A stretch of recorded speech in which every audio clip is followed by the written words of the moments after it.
Hey everyone! Welcome to our English grammar adventure. Have you ever struggled with advanced English grammar? Well, you're not alone. Many of us find it challenging to master those tricky rules. But what if I told you there's a fun and effective way to improve your grammar skills? Today, we're going to explore how stories can help us understand and remember complex grammar concepts. So, grab a cup of tea, get comfortable, and let's dive into the world of grammar through storytelling. Let's start with our first story, The Mysterious Disappearance of Mr. Comma. Picture a world where all the commas suddenly vanished. Chaos ensued as sentences ran into each other, creating confusion everywhere. This is where we meet our hero, Emma, a young grammar detective. Emma's mission, to find Mr. Comma and restore order to the written world. As she investigates, Emma learns the importance of commas in complex sentences. She discovers how commas separate independent clauses joined by coordinating conjunctions. Emma also uncovers the mystery of serial commas in lists. Through her journey, we'll practice using commas correctly in various situations. Now, let's move on to our second tale, The Verb Tense Time Machine. In this story, we follow Alex, a scientist who invents a time machine. But there's a catch: the machine only works if Alex uses the correct verb tenses. As Alex travels through time, we learn about past perfect, present perfect, and future perfect tenses. We'll see how these tenses show the relationship between different events in time. Alex's adventures will help us understand when to use each tense in our own sentences. We'll practice forming these tenses and using them in context. By the end of Alex's journey, you'll be a master of advanced verb tenses. Our third and final story is The Conditional Castle. In this magical tale, we enter a castle where every room represents a different conditional sentence. Our guide is Sophie, a young witch learning to cast spells using conditionals. As Sophie explores the castle, we'll learn about zero, first, second, and third conditional sentences. We'll see how each type of conditional expresses different levels of possibility or impossibility. Sophie's spellcasting adventures will show us how to form and use each conditional correctly. We'll practice creating our own conditional sentences for various situations. By the time Sophie reaches the top of the castle, you'll be confident in using all types of conditionals. Throughout these stories, we'll pause for quick exercises and discussions. We'll break down complex grammar points into simple, easy-to-understand explanations. You'll have plenty of opportunities to practice what you've learned. We'll also look at common mistakes and how to avoid them. Remember, the key to mastering grammar is practice and patience. Don't worry if you don't get everything right away, that's part of the learning process. Another story? Let's start with a story about Sarah, a college student studying abroad. Sarah often found herself confused by the subtle differences in English tenses. One day, she decided to write a journal about her experiences. As she wrote, she realized how different tenses could paint a vivid picture of her adventures. For example, Sarah wrote, "I have been living in London for 3 months now." This sentence uses the present perfect continuous tense. It shows an action that started in the past and continues into the present. Sarah could have also written, "I lived in London for 3 months last year." This uses the simple past tense, indicating a completed action in the past. Now, let's move on to another grammar concept, conditional sentences. Imagine Tom, an aspiring chef who dreams of opening his own restaurant. Tom often thinks, "If I save enough money, I will open my restaurant next year." This is an example of a first conditional sentence. It expresses a real possibility in the future. But Tom also considers, "If I had studied harder in culinary school, I might have already opened my restaurant." This is a third conditional sentence, expressing an imaginary past situation and its consequence. Stories can also help us understand the nuances of active and passive voice. Let's consider a news report about a local event. Active voice: the mayor inaugurated the new community center yesterday. Passive voice: the new community center was inaugurated by the mayor yesterday. Both sentences convey the same information, but the focus shifts depending on which voice is used.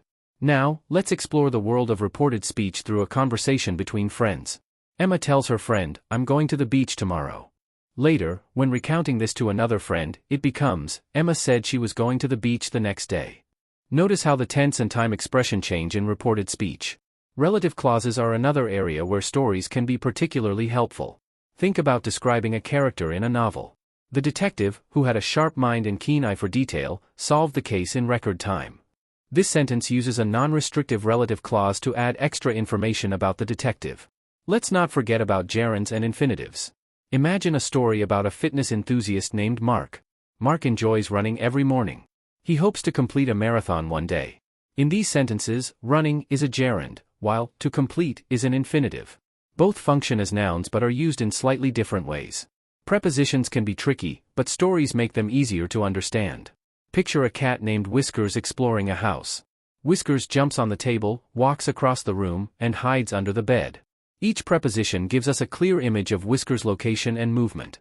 Lastly, let's tackle the subjunctive mood through a story about a business meeting. The boss says, "I suggest that everyone be on time for the presentation tomorrow." The use of be instead of is indicates the subjunctive mood, expressing a demand or recommendation. Another story? The curious case of the missing cat. This story will help us understand the proper use of relative clauses. Meet Sarah, a young girl who lives in a small town. Sarah has a cat named Whiskers, who suddenly disappears one day. She decides to search for Whiskers, asking her neighbors for help. As we follow Sarah's adventure, we'll see how relative clauses are used to provide additional information about people, animals, and things. For example, Sarah, who loves animals, was worried about her missing cat. Here, the relative clause, who loves animals, gives us more information about Sarah. We'll explore how to use who, whom, whose, which, and that in relative clauses. Moving on to our second story, The Time Traveler's Dilemma. This tale will help us grasp the concept of conditionals and tenses. Our protagonist, Jack, discovers a mysterious watch that allows him to travel through time. As Jack navigates different time periods, we'll see how conditionals and various tenses are used to express different situations and possibilities. For instance, if Jack had known the consequences, he wouldn't have used the watch. This sentence uses the third conditional to express a hypothetical past situation. We'll delve into 0, first, second, and third conditionals, as well as mixed conditionals. Our third story, The Global Food Festival, will focus on reported speech and passive voice. Emma, a food blogger, attends an international culinary event. As she interviews chefs and tastes various dishes, we'll see how reported speech is used to convey information indirectly.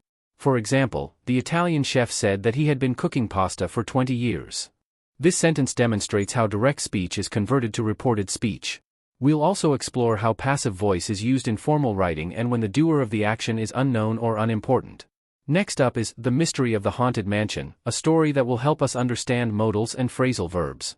A group of friends decides to spend a night in an old, supposedly haunted house. As they explore the mansion and encounter strange occurrences, we'll see how modals are used to express possibility, necessity, and ability. For instance, they might have heard a ghost, but it could have been the wind. This sentence uses modals to express possibility and uncertainty.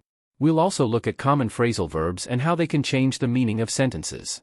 Our fifth story, The Great Debate, will focus on advanced sentence structures and conjunctions. Two high school debate teams are preparing for a national competition. As they research and practice their arguments, we'll explore complex sentence structures, including compound complex sentences and parallel structures. For example, although Team A had prepared thoroughly, Team B, who had more experience, won the debate. This sentence demonstrates the use of subordinate clauses and parallel structure. We'll also look at coordinating and subordinating conjunctions, as well as correlative conjunctions. In our final story, The Writer's Journey, we'll dive into advanced punctuation and style. Follow aspiring author Emily as she works on her first novel. Through Emily's writing process, we'll explore the nuances of semicolons, colons, dashes, and parentheses. For instance, Emily faced a dilemma: should she write in first person or third person? This sentence demonstrates the use of a colon to introduce a list or explanation. We'll also discuss how punctuation can affect the rhythm and flow of writing. Throughout these stories, we'll pause to explain grammar concepts in detail. We'll provide additional examples and practice exercises to reinforce learning. Remember, the key to mastering grammar is consistent practice and application.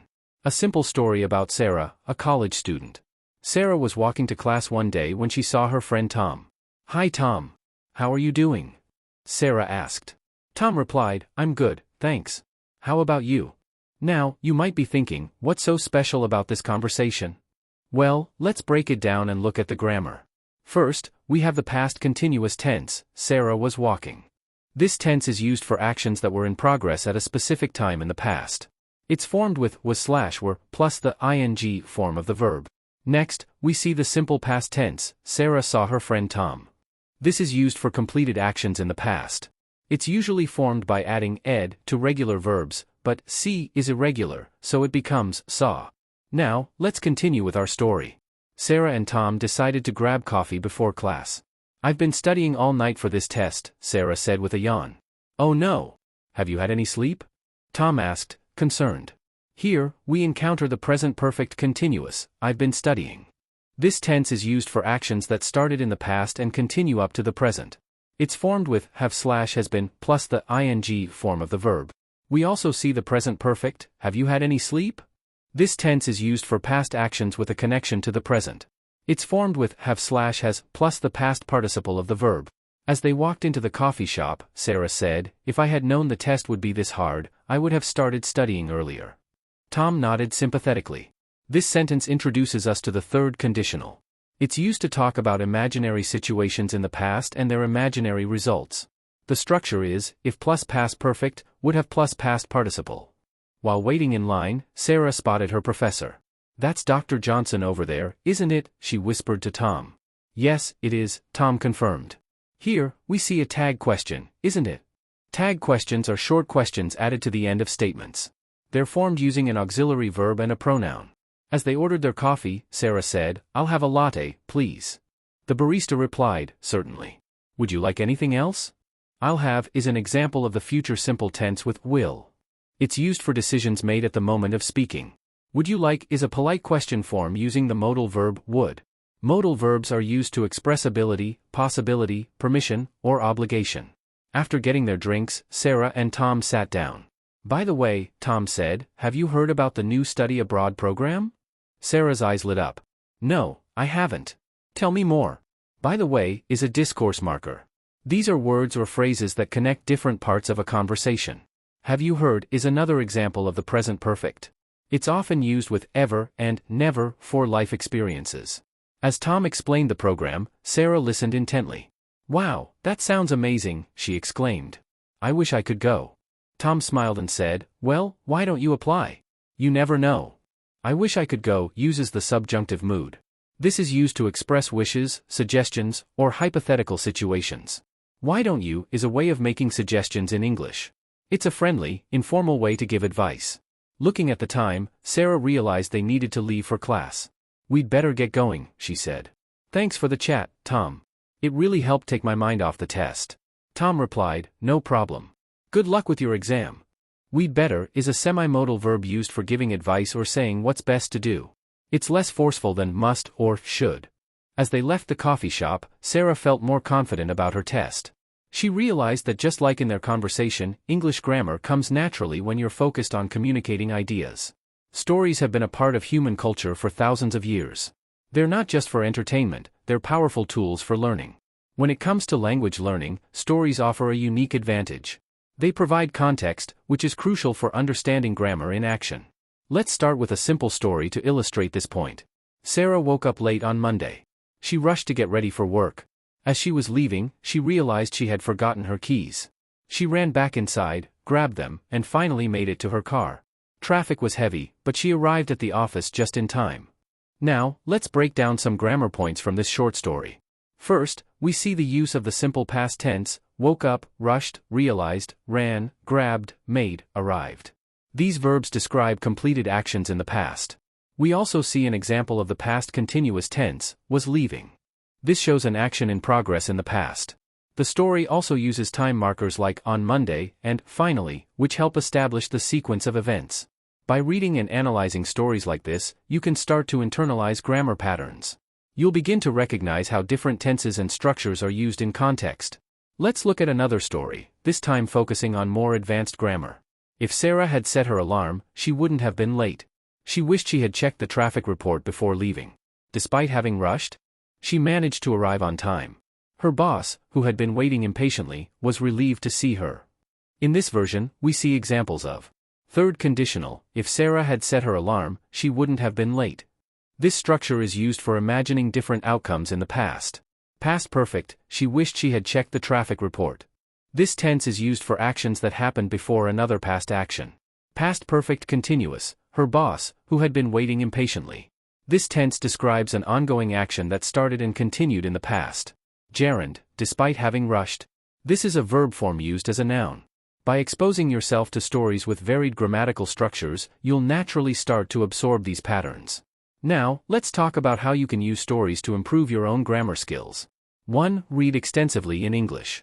Choose books, articles, or short stories that interest you. Pay attention to the grammar structures used. 2. Write your own stories. Start with simple plots and gradually incorporate more complex grammar. This helps you practice using grammar actively. 3. Rewrite stories in different tenses. Take a story written in the past tense and try to rewrite it in the present or future. This exercise helps you understand how tenses change the meaning and flow of a story. 4. Analyze dialogues in stories. Look at how characters speak to each other. This can help you understand the differences between formal and informal grammar. 5. Use story prompts to practice specific grammar points. For example, write a story using only the present perfect tense. 6. Join a book club or discussion group. Talking about stories with others can help you notice and discuss grammar usage. 7. Listen to audiobooks. This can help you understand how grammar sounds in natural speech. Remember, the key is to make learning grammar enjoyable and relevant to you. By immersing yourself in stories, you're learning grammar in a natural, contextual way. Let's look at one more advanced example. Sarah, having learned from her experience, now always checks the traffic report. She's been arriving at work on time for months. Her boss, impressed by her improved punctuality, is considering her for a promotion. Sarah feels that her efforts are finally paying off. Here we see present perfect continuous, she's been arriving at work on time for months. This tense describes an action that started in the past and continues to the present. Passive voice, is considering her for a promotion. This structure shifts focus to the recipient of the action. Present simple for habits, now always checks the traffic report. This tense is used for regular actions or states. As you can see, stories provide a rich context for understanding and practicing advanced grammar. Now we're going to dive into a captivating story about a girl named Aliyah. This story will help you improve your English skills while enjoying a fascinating tale. Aliyah was a curious 12-year-old girl who lived in a small coastal town. She had long, dark hair and bright brown eyes that sparkled with excitement. Every day after school, Aliyah would walk along the beach, collecting seashells. One sunny afternoon, she found an unusual shell that seemed to glow. As she picked it up, she heard a faint whisper coming from inside. "Hello?" Aliyah said, bringing the shell closer to her ear. To her surprise, a tiny voice replied, "Hi there. I'm Marina, a sea fairy." Aliyah couldn't believe her ears. A talking seashell? Marina explained that she was trapped in the shell by an evil sea witch. The fairy asked Aliyah for help to break the spell and return to the ocean. Aliyah agreed, and Marina told her they needed to find 3 magical items. The first item was a pearl from the oldest oyster in the sea. Aliyah put on her swimming goggles and dove into the water. She swam deeper and deeper until she reached a bed of oysters. The largest oyster slowly opened, revealing a beautiful, glowing pearl. Aliyah carefully took the pearl and swam back to the surface. "Great job!" Marina exclaimed. "Now we need a strand of mermaid hair." Aliyah wondered how she would find a mermaid. Marina suggested looking in the hidden cove near the lighthouse. As the sun began to set, Aliyah made her way to the cove. She sat on a rock and waited patiently. Suddenly, she heard a splash and saw a mermaid combing her long, green hair. Aliyah called out to the mermaid and explained her quest. The kind mermaid smiled and gave Aliyah a strand of her magical hair. With 2 items collected, Aliyah felt more confident than ever. The final item was a scale from the wise old sea turtle. Marina told Aliyah that the turtle lived in a cave beneath the cliffs. Early the next morning, Aliyah set out to find the sea turtle's cave. She carefully climbed down the rocky cliffs and found the hidden entrance. Inside, she saw the ancient sea turtle resting on a bed of soft sand. Aliyah politely asked the turtle for one of its scales. The turtle agreed, but only if Aliyah could answer a riddle. What has cities, but no houses, forests, but no trees, and rivers, but no water? Aliyah thought hard and finally answered, "A map." The wise turtle nodded, impressed by her clever response. It gave Aliyah one of its shimmering scales as a reward. With all 3 items collected, Aliyah returned to the beach. Marina instructed her to place the items in a circle around the shell. As Aliyah did so, a bright light engulfed the area. When the light faded, Marina appeared as a beautiful sea fairy. She thanked Aliyah for her bravery and kindness. As a token of gratitude, Marina granted Aliyah the ability to breathe underwater. From that day on, Aliyah and Marina became the best of friends. They had many more adventures exploring the wonders of the sea. Aliyah learned about marine life and the importance of protecting the oceans. She shared her knowledge with her classmates and family. Soon, the whole town became involved in keeping their beaches clean. Aliyah's curiosity and willingness to help had changed her life forever. She discovered that magic exists in the world if you're open to seeing it. And most importantly, she learned that kindness and bravery can make a difference. Another inspirational story? Our story begins on a warm summer day in a small town called Meadowbrook. Lily, a bright-eyed 10-year-old with a passion for exploring, lived with her loving parents. She had a habit of wandering off, always curious about what lay beyond the next hill or around the next corner. Her parents often reminded her to be careful, but Lily's adventurous spirit couldn't be tamed. One day, during a family picnic in the nearby forest, Lily spotted a beautiful butterfly. Its wings shimmered with vibrant colors she had never seen before. Mesmerized, she followed the butterfly deeper into the woods. The butterfly led her through twisting paths and dense foliage. Lily was so focused on the magical creature that she didn't notice how far she had strayed. Suddenly, the butterfly vanished, and Lily found herself in an unfamiliar part of the forest. The trees seemed taller, the shadows darker, and the sounds more mysterious. Panic set in as Lily realized she was lost. She called out for her parents, but only the echo of her own voice answered back. As the sun began to set, the forest grew darker and more intimidating. Lily's fear grew, but she remembered her father's advice: if you're ever lost, stay put and we'll find you. She found a large oak tree and decided to make it her temporary shelter. Using fallen leaves and branches, she created a small nest at the base of the tree. Night fell, and the forest came alive with new sounds. Owls hooted, crickets chirped, and unknown creatures rustled in the undergrowth. Lily huddled in her makeshift shelter, trying to stay brave. She thought of her parents and how worried they must be. Tears rolled down her cheeks, but she wiped them away, determined to be strong. As dawn broke, Lily awoke to the sound of birdsong. She was hungry, thirsty, and scared, but knew she had to find her way home. Remembering another piece of advice from her mother, she decided to follow a stream. Water always leads to civilization, her mother had once told her. Lily walked along the babbling brook, her feet aching and her stomach growling. She found some berries that looked like the ones her parents had shown her were safe to eat.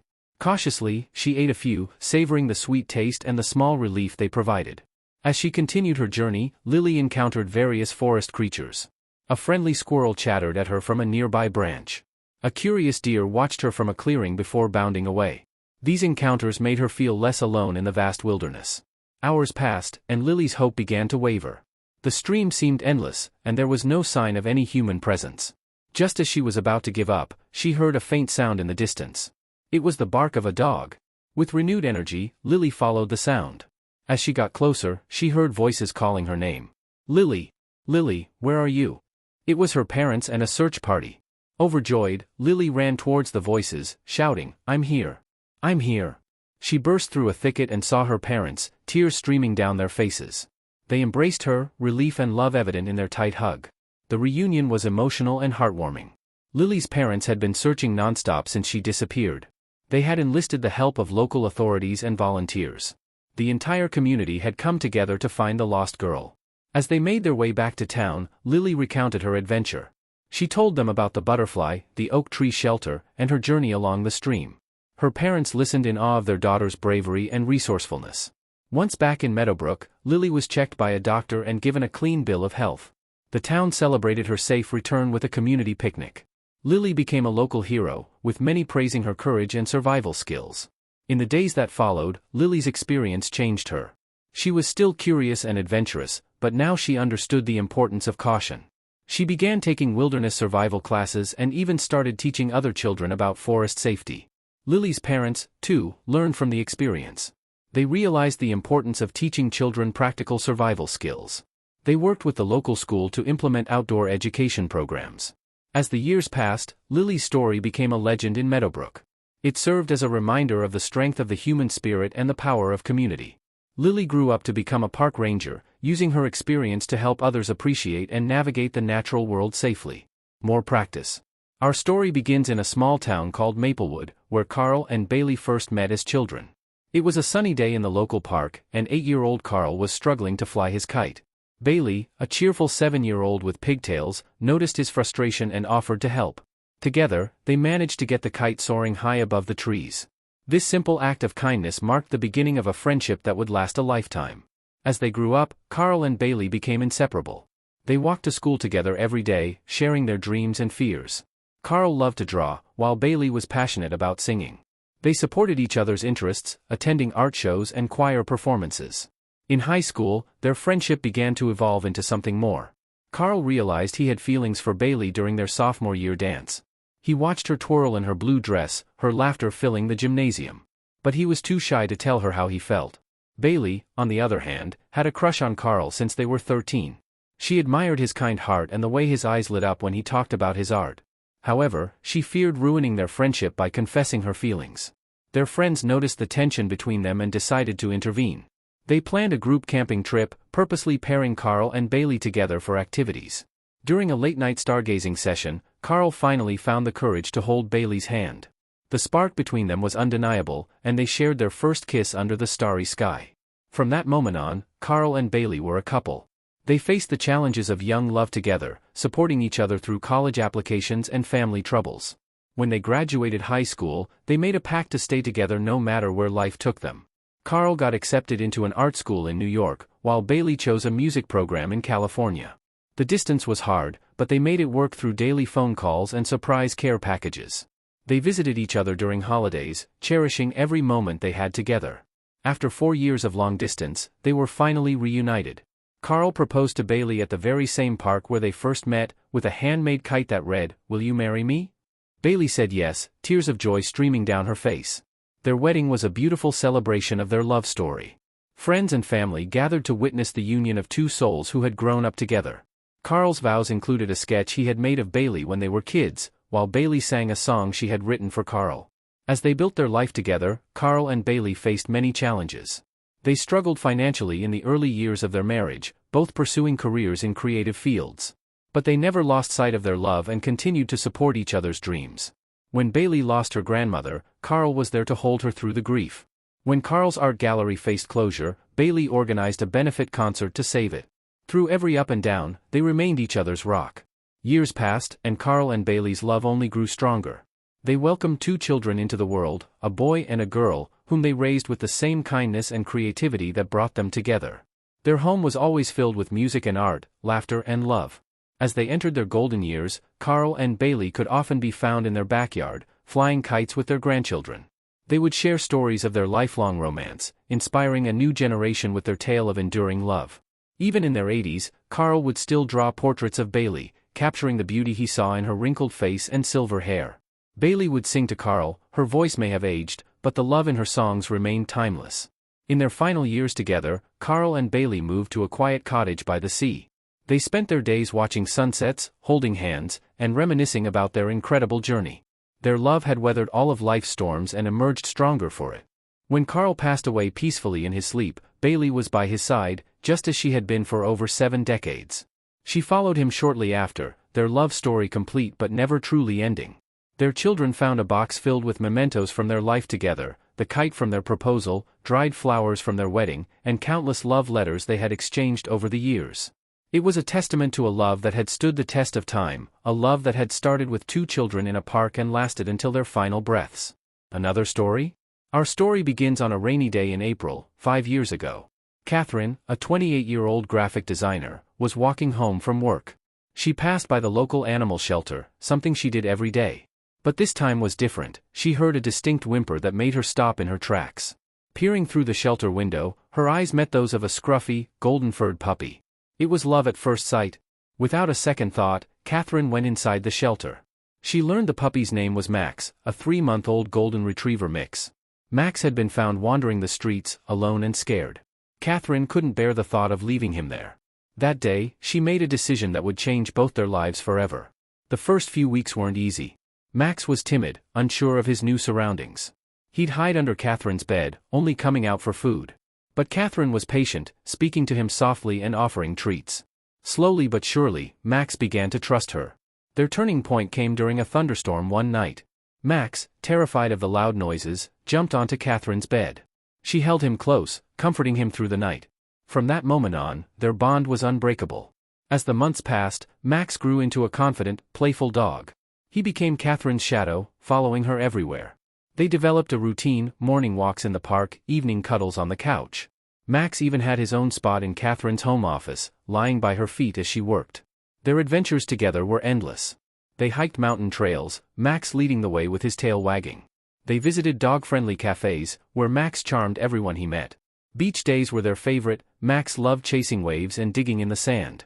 But life wasn't always perfect. When Catherine lost her job, she was devastated. Max sensed her sadness and never left her side. He'd bring her his favorite toy, trying to cheer her up. His unwavering support gave Catherine the strength to keep going. Max also had health scares. Once, he ate something he shouldn't have and needed surgery. Catherine spent nights sleeping on the floor next to his bed, nursing him back to health. Their love grew stronger through every challenge they faced together. As the years went by, Catherine and Max's bond deepened. Max learned to understand Catherine's moods, always knowing when she needed extra love. Catherine became attuned to Max's needs, able to communicate without words. They celebrated birthdays together, Max wearing a party hat and enjoying dog-friendly cake. Holidays were special too, Max had his own stocking at Christmas. Catherine even started a blog, sharing their adventures and the lessons she learned from Max. Their story inspired others in their community. Catherine and Max became regulars at the local dog park, making many friends. They volunteered at the shelter where they first met, helping other dogs find loving homes. Max's presence changed Catherine's life in unexpected ways. She became more active, more social, and more compassionate. Through caring for Max, she learned patience, responsibility, and unconditional love. Now, 5 years later, Catherine can't imagine life without Max. He's not just a pet, he's family, a best friend, and a constant source of joy. Their story is a testament to the incredible bond between humans and dogs. Practice more, learn more. Alex was your typical office worker, stuck in a 9 to 5 routine. Every day felt the same, and he couldn't shake the feeling that something was missing. One morning, while sipping his coffee, he saw a documentary about world travelers. It sparked something inside him, a desire for change and adventure. Alex couldn't stop thinking about it for days. He started researching different countries and cultures. The more he learned, the stronger his urge to explore became. After weeks of internal debate, Alex made a bold decision. He decided to quit his job and travel the world for a year. His friends and family were shocked. Some thought he was brave, others called him crazy. But Alex was determined to follow his heart. He sold most of his belongings and saved every penny he could. As the departure date approached, Alex felt a mix of excitement and fear. What if things didn't work out? What if he regretted his decision? These doubts lingered, but they couldn't overpower his determination. Finally, the day arrived. Alex boarded a plane with just a backpack. His first stop was Thailand, a country he'd always dreamed of visiting. The sights, sounds, and smells of Bangkok were overwhelming at first.